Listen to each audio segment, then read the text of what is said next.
Hello everyone, welcome to the new video. आज इस वीडियो में हम ग्रेविटेशन चैप्टर के एमसीक्यूज डिस्कस करने वाले हैं। हमारा फर्स्ट क्वेश्चन है, gravitational force between two bodies varies with distance r as. ठीक है, तो जो ग्रेविटेशनल फोर्स है दो बॉडीज के बीच में वो डिस्टेंस के साथ कैसे वेरी करती है। हमें पता है कि gravitational force is equal to G m1 m2 upon r square होता है। ठीक है, तो यहाँ पे हमने बताना है कि ग्रेविटेशनल फोर्स और डिस्टेंस कैसे वेरी करता है। तो यहाँ से हमने देखा कि F is inversely proportional to r square, तो हमारा बी ऑप्शन करेक्ट हो जाएगा क्वेश्चन नंबर 1 में। ठीक है, क्वेश्चन नंबर 2 देख लेते हैं। क्वेश्चन नंबर 2 है the value of G is. ठीक है, तो यहाँ पे हमने ये जो हमारा यूनिवर्सल ग्रेविटेशनल कांस्टेंट होता है जी, उसकी जो वैल्यू है वो बतानी है। तो A B C D options में से हमारा सी ऑप्शन करेक्ट हो जाएगा। जी की वैल्यू होती है 6.673 into 10⁻⁻11 newton metre square per KG square. ठीक है, क्वेश्चन नंबर 3 है, if the value of G on the surface of earth is 6.673 into 10⁻⁻11 newton metre square per KG square, then the value of G on the planet Jupiter is. ठीक है, अगर यहाँ पे जी की value surface of अर्थ पे इतनी होती है तो हमें बताना है कि जी की वैल्यू प्लैनेट जुपिटर पे कितनी होगी। ठीक है, तो क्वेश्चन नंबर 3 का जो है वो सेम ही आंसर आएगा कि वैल्यू जो है वो सेम ही होगी 6.673 into 10⁻⁻11 newton metre square per KG square, क्योंकि जी जो है वो हमारा यूनिवर्सल गैस कांस्टेंट है और इसकी वैल्यू जो है वो यूनिवर्स में एवरीवेयर सेम रहती है। ठीक है, क्वेश्चन नंबर 4 डिस्कस कर लेते हैं। क्वेश्चन नंबर 4 है, gravitational force F between earth of mass m and an object of mass m lying on the surface of the earth और रेडियस ऑफ अर्थ हमें r दिया है। तो हमने बताना है कि ग्रेविटेशनल फोर्स कितनी होगी जहाँ पे अर्थ का मास कैपिटल S और कैपिटल M और ऑब्जेक्ट का मास स्मॉल m है। ठीक है, जो अर्थ पे ही लाई कर रहा है और रेडियस अर्थ का r है। ठीक है, तो यहाँ पे जो ग्रेविटेशनल फोर्स F का आंसर आता है वो आता है हमारा ऑप्शन नंबर कौन सा आएगा इसमें, बी। ठीक है, GMM ओवर R स्क्वायर। ठीक है, क्योंकि हमने ऊपर इसका फॉर्मूला देखा ना कि F किसके इक्वल होता है, G M1 M2 over R square. तो बस यहाँ पे मासेस दे दिए हैं, यहाँ पे कैपिटल M, यहाँ पे स्मॉल m और स्मॉल r की जगह कैपिटल R दे दिया है, तो ये हमारा फॉर्मूला बन जाएगा। क्वेश्चन नंबर 5 है, gravity is the force of attraction between. जो ग्रेविटी होती है वो फोर्स ऑफ अट्रैक्शन होती है किस किस के बीच में। तो क्वेश्चन नंबर 5 का जो करेक्ट ऑप्शन है वो है C, the earth and an object. ठीक है, क्वेश्चन नंबर 6 पे चलते हैं। क्वेश्चन नंबर 6 है, the earth attracts the moon with a gravitational force of 10⁻20 Newton, then the moon attracts the earth with a gravitational force of। ठीक है, तो हमने बताना है कि अगर अर्थ अट्रैक्ट कर रही है मून को 10⁻20 न्यूटन ग्रेविटेशनल फोर्स के साथ, तो मून अर्थ को कितनी ग्रेविटेशनल फोर्स के साथ अट्रैक्ट करेगा। ठीक है, तो क्वेश्चन नंबर 6 में जो हमारा सी ऑप्शन है वो करेक्ट हो जाएगा। 10⁻20 न्यूटन, क्योंकि क्या होता है कि F1 जो होती है force is equal to minus F2 force. ठीक है। क्वेश्चन नंबर 7 है, in the relation F is equal to G mm/d², the quantity G, है ना, हमें G के बारे में बताना है इन ऑप्शंस में से। तो क्वेश्चन नंबर 7 में जो हमारा आंसर आएगा वो आएगा option C, is a universal constant in nature. ये जो हमें रिलेशन दिया है इसमें जो कैपिटल G है वो हमारा यूनिवर्सल कांस्टेंट होता है। ठीक है। क्वेश्चन नंबर 8 है, the earth attract the moon with a force F। ठीक है। तो जो अर्थ है वो अट्रैक्ट कर रही है मून को with a force F। The moon will attract the earth with a force. ठीक है। तो यहाँ पे हमने बताना है कि अर्थ अगर मून को F से अट्रैक्ट कर रही है तो मून किस फोर्स से अट्रैक्ट करेगा। तो क्वेश्चन नंबर 8 का आंसर ये क्वेश्चन नंबर 6 की तरह ही है, तो क्वेश्चन नंबर 8 का आंसर हो जाएगा ऑप्शन नंबर डी। ठीक है। अब इसके बाद हम चलते हैं अपने क्वेश्चन नंबर 9 की तरफ। क्वेश्चन नंबर 9 है, two objects of different masses falling freely near the surface of moon would. तो ABCD ऑप्शंस में से कौन सा ऑप्शन जो है वो करेक्ट होने वाला है। Option number B, have same accelerations. क्या होता है कि during free fall acceleration remains the same irrespective of the mass of the object. Okay. Question number 10 देख लेते हैं। क्वेश्चन नंबर 10 है, the value of acceleration due to gravity. A option है is same on equator and poles, B option है is least on poles, C option है is least on equator and D option है increases from pole to equator. तो हमने बताना है कि the value of acceleration due to gravity इन options में से क्या करेक्ट होने वाला है। तो सी ऑप्शन करेक्ट होगा, is least on equator. Question number 11 है, the gravitational force between two objects is F। अगर दो ऑब्जेक्ट्स के बीच में जो ग्रेविटेशनल फोर्स है वो कैपिटल F है। If masses of the both objects are halved, mass को हाफ कर देना है without changing distance between them, और डिस्टेंस को चेंज नहीं करना है, तो ग्रेविटेशनल फोर्स कितनी हो जाएगी हमने बताना है। तो हमें पता है कि F is equal to G m1 m2 over r² होता है। ठीक है। अब यहाँ पे हमने मासिस को क्या कर देना है, हाफ, और जो रेडियस है वो सेम रहेगा। तो यहाँ पे जैसे m/2 होगा, देखो यहाँ पे F is equals to G m1/2 हो जाएगा, और यहाँ पे m2/2 हो जाएगा, और अपॉन में r², तो ये हो जाएगा 1/4। ठीक है। G m1 m2 over r², तो ये आ जाएगा हमारा 1/4 F के इक्वल।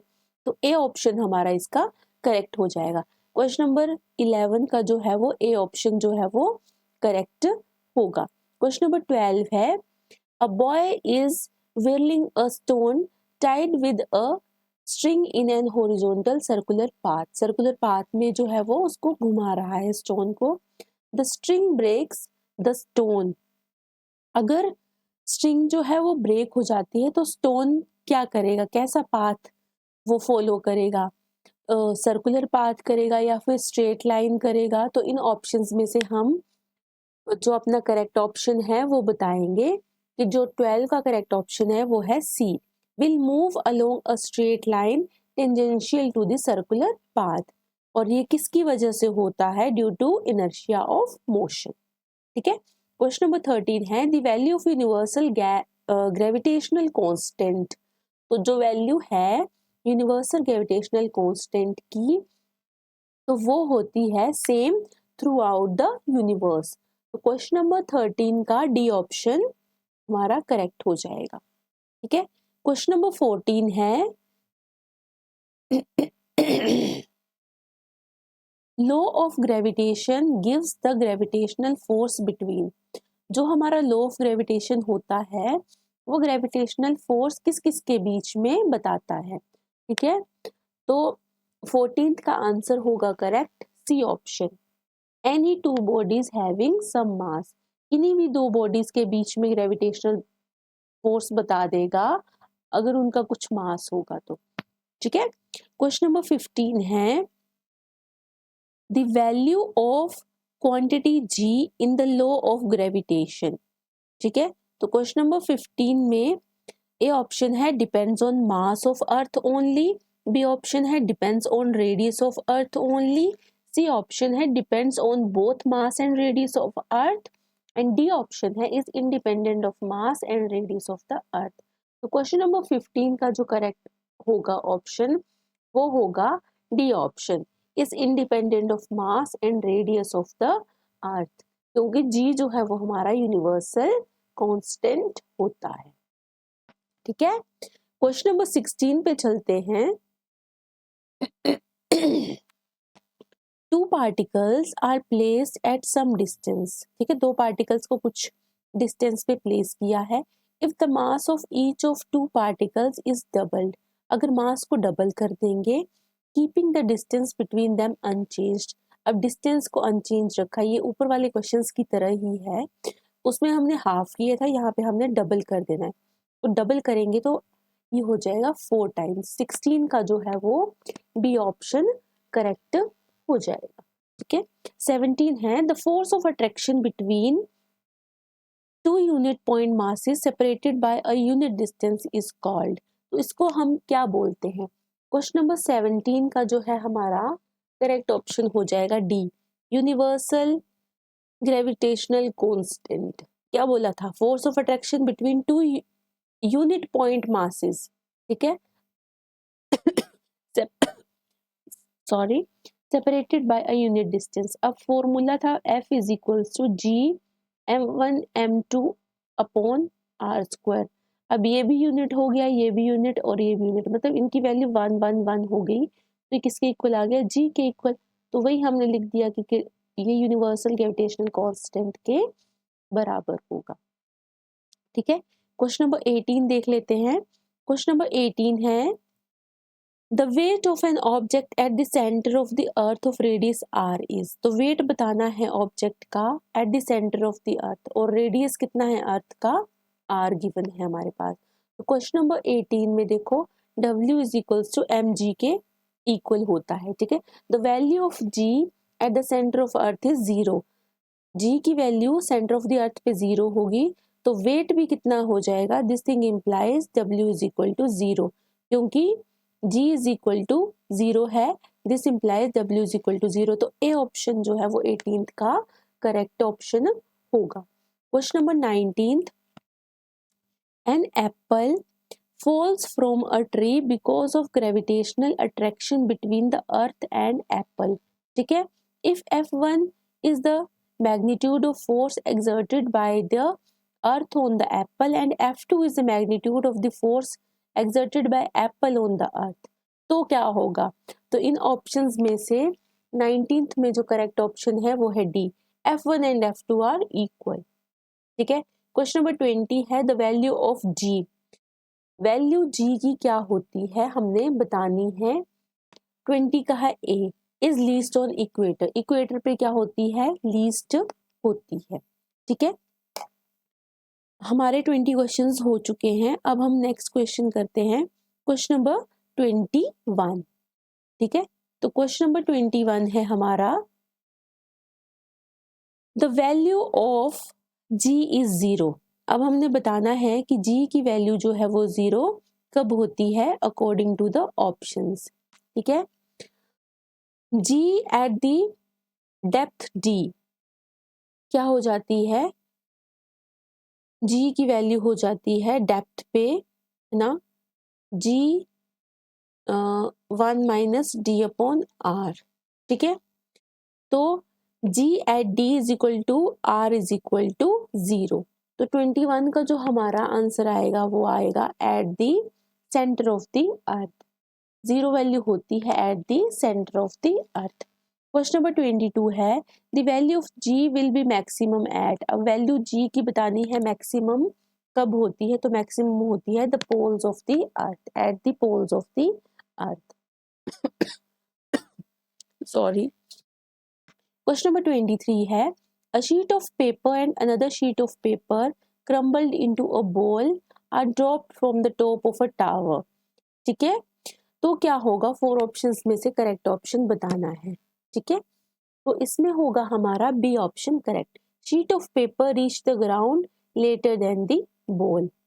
ठीक है, एक शीट ऑफ पेपर है और एक शीट को हमने बॉल बना दिया है, तो जो शीट ऑफ पेपर है reach the ground later than the ball, क्योंकि sheet of paper suffers more oppositions from air than crumbled sheet. Okay, question number 24, a stone dropped from the bridge hits water after 2 seconds. ठीक है, if acceleration of the stone is 9.8 meter per second square then height of the bridge। ठीक है, time given है और acceleration given है, तो हमने height बतानी है। ठीक है, तो हाइट का फॉर्मूला क्या होता है? Height is equals to half G T square which is equal to half into 9.8 into T square हो जाएगा 4। तो इसको हम जैसे ही सॉल्व करेंगे तो ये आ जाएगा हमारा 19.6 मीटर। तो हमारा सी ऑप्शन 28 का जो है वो करेक्ट हो जाएगा। 24th क्वेश्चन का सी ऑप्शन करेक्ट होगा। ठीक है, 25th क्वेश्चन देख लेते हैं। The SI unit of mass is, SI unit of mass होता है हमारे पास केजी। क्वेश्चन नंबर 26 है SI unit of weight is, SI unit होता है वेट का न्यूटन। ठीक है, question number 27, if the mass of a boy on the surface of earth is 30 kg then its mass on the surface of moon will be। अगर अर्थ पे 30 kg है तो moon पे कितना हो जाएगा? मून पे भी हमारा कितना ही रहेगा? 30 ही रहेगा, क्योंकि mass of a body does not change when taken to moon from earth. Okay, question number 28,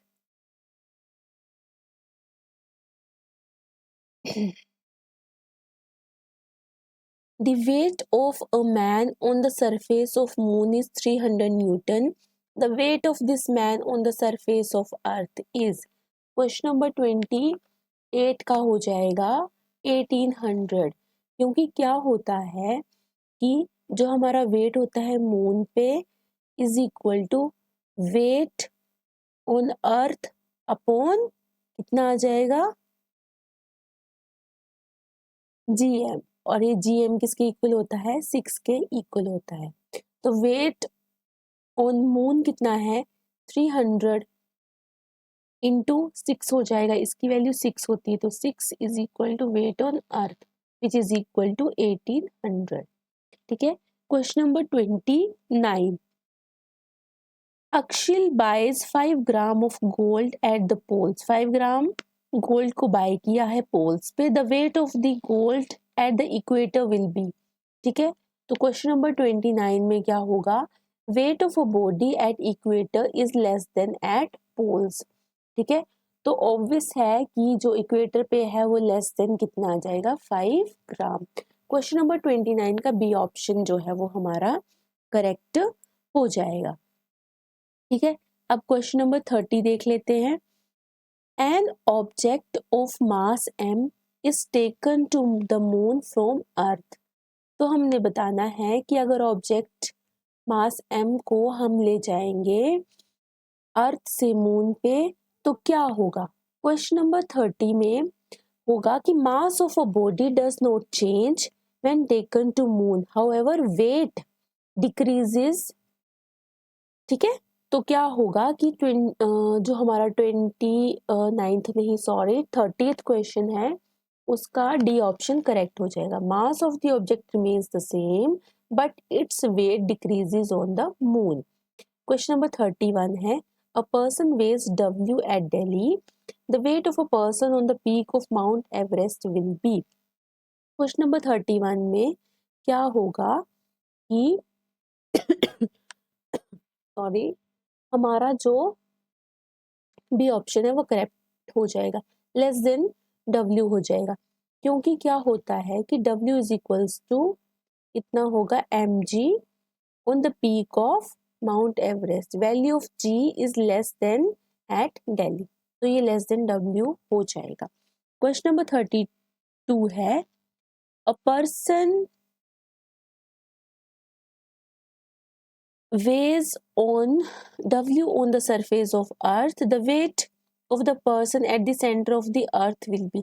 अब ये दे दिया है वेट सरफेस पे W और बताया है कि सेंटर पे कितना होगा, ठीक है। तो क्वेश्चन नंबर 32 का जो करेक्ट ऑप्शन है वो है डी, 0 हो जाएगा, ठीक है। A person can jump up to 5 feet on the surface of the earth, ठीक है, 5 फीट तक जंप कर सकता है सरफेस पे।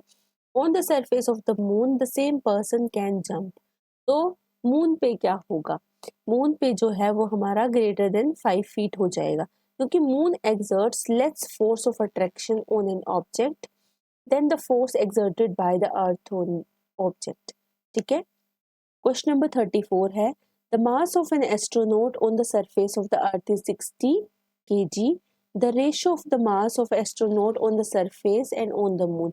अब यहाँ पे रेशियो निकालनी है, अगर सरफेस पे 60 kg है तो मून पे कितना हो जाएगा, हमने रेशियो निकालनी है ना, तो पहले मून पे निकालना पड़ेगा, फिर उसके बाद हम उसकी रेशियो निकाल लेंगे, ठीक है। तो मास की बात हुई तो मास तो चेंज होता ही नहीं है, 60 रह जाएगा, तो 60/60 कितनी 1:1 बन जाएगा, ठीक है। तो क्वेश्चन नंबर 34 का जो हमारा आंसर आ जाएगा वो डी ऑप्शन करेक्ट हो जाएगा। तो इस वीडियो में हमने ग्रेविटेशन चैप्टर के एमसीक्यूज डिस्कस कर लिए। आई होप आपको ये एमसीक्यू समझ में आए होंगे। Thanks for watching, bye everyone.